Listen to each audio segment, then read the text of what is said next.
Have you noticed something strange? Every time you go to the grocery store, every time you pay rent, every time you fill up your gas tank, it feels like your money is worth a little less. Maybe you're the kind of person who complains about prices but still spends money on things you don't need. Maybe you've ignored the warning signs because you assumed someone else would fix the problem. Maybe you've been told that everything is fine and believed it without asking questions. But here's the truth.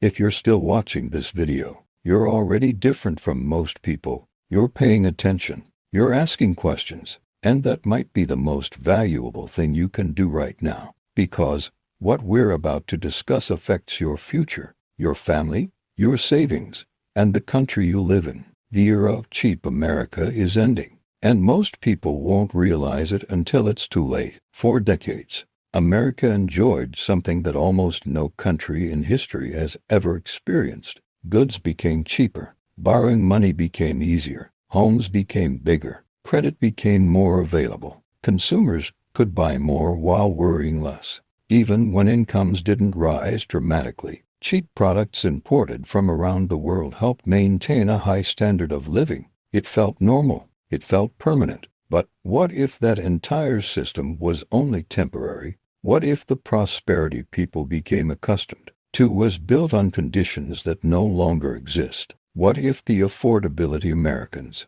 took for granted was never guaranteed in the first place? Think about your parents or grandparents. Many of them bought homes at prices that seem unbelievable today. College tuition was lower. Healthcare costs were lower. A single income could often support an entire family. That world wasn't perfect, but it was significantly more affordable than the one many Americans face today. The difference isn't your imagination. It's real, and the reasons behind it go much deeper than simple inflation. For decades, globalization acted like a giant discount machine. Companies moved factories overseas where labor costs were lower. Products were manufactured thousands of miles away and shipped back to American consumers. This process reduced costs and increased profits. Consumers benefited because they could buy televisions, clothing, furniture, electronics, and countless other products at prices that seemed incredibly affordable.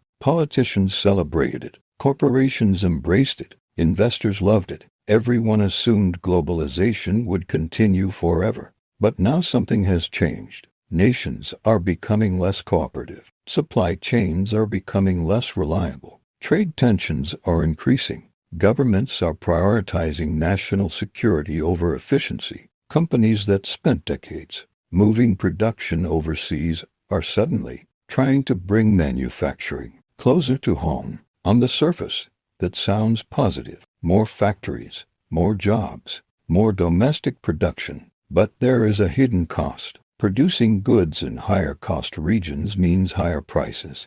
Building resilient supply chains often means sacrificing efficiency, and consumers ultimately pay the difference. At the same time, America faces another challenge that receives far less attention than it deserves.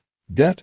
The United States government owes trillions of dollars. Every year, interest payments consume a larger portion of federal spending. Imagine carrying a credit card balance so large that more and more of your paycheck goes toward interest instead of improving your life. That's essentially what is happening on a national scale. The larger the debt becomes, the more resources must be devoted to servicing it, and eventually, those costs show up somewhere in taxes, inflation, reduced services, or slower economic growth. Now imagine you're trying to buy a home. You work hard. You save money. You do everything society told you to do. Yet housing prices seem completely disconnected from reality. The reason isn't simply that homes became more valuable. Years of low interest rates encouraged borrowing on a massive scale. Investors poured money into real estate. Asset prices surged. What looked like prosperity often turned out to be asset inflation.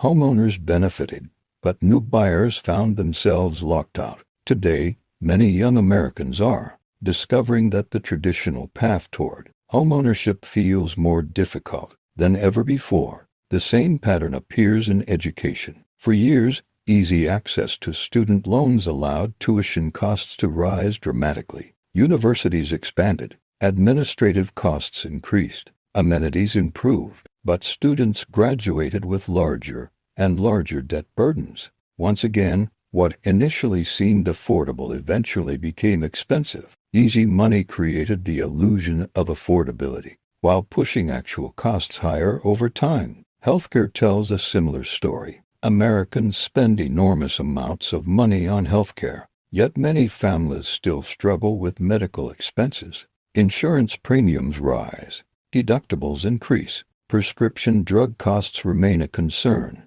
The result is a system where millions of people feel financially vulnerable despite living in one of the wealthiest countries on earth. What makes this moment particularly important is that multiple trends are colliding simultaneously. Globalization is slowing, government debt is expanding, demographic shifts are changing the labor market, energy transitions require massive investment, artificial intelligence is disrupting industries. None of these developments exist in isolation. Together, they create a world that looks very different from the one Americans grew accustomed to during previous decades. And here's where things become personal. This isn't just about economic statistics.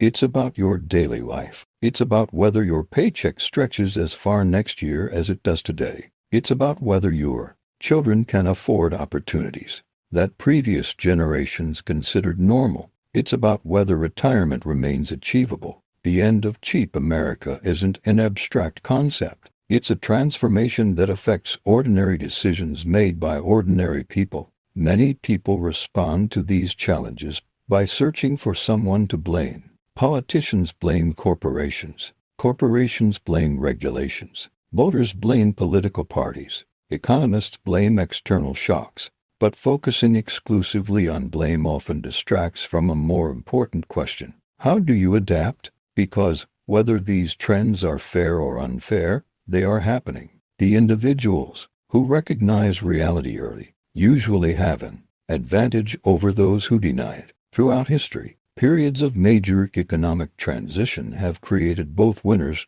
and losers. The Industrial Revolution disrupted entire industries but created new opportunities. The rise of the Internet transformed commerce and communication. Technological change consistently rewards adaptability while punishing complacency. Today's environment may be no different. The people who develop valuable skills, manage debt carefully, invest wisely, and remain flexible could find opportunities even in challenging circumstances. Artificial intelligence is a perfect example. Many workers fear that AI will eliminate jobs. Some of those concerns are justified. Certain tasks will become automated. Certain industries will change dramatically. But technological revolutions also create new opportunities. The question isn't whether change is coming. The question is whether individuals prepare for it before everyone else realizes what is happening.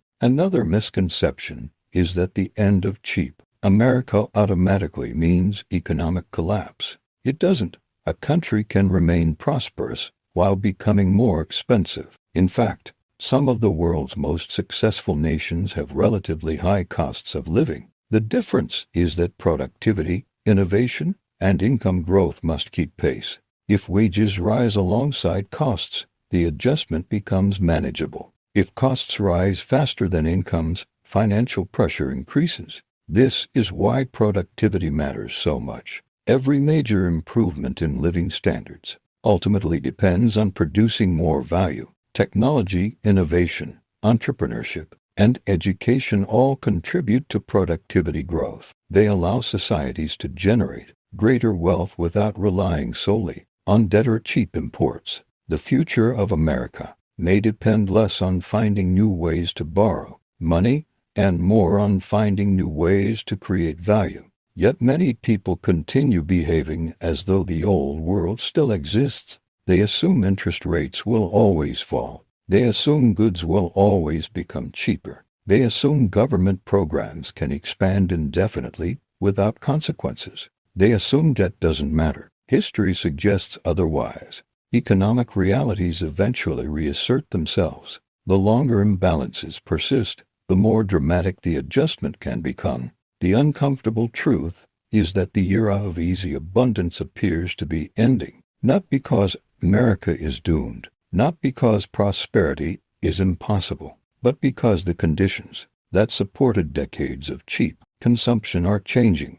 Global supply chains are being redesigned. Debt burdens are increasing. Demographics are shifting. Geopolitical tensions are rising. These forces are reshaping the economic landscape whether people acknowledge them or not. So where does that leave you? It leaves you with a choice. You can ignore the signals and hope things return to the way they were. Or you can recognize that a new economic era is emerging and prepare accordingly. The people who succeed in the next decade may not be the smartest or the richest. They may simply be the ones who understand that the rules are changing, because the real story isn't that America is ending. The real story is that an era is ending. An era of cheap money, cheap goods, cheap debt, cheap assumptions. And when one era ends, another begins. The question is whether you'll be ready when it arrives. While millions of people continue waiting for the old normal to return, a small number are already preparing for what comes next. The future belongs to those who see change before everyone else does. And after everything you've heard today, the only question left is this: when the age of cheap America finally disappears, will you be one of the people caught by surprise, or one of the few who saw it coming?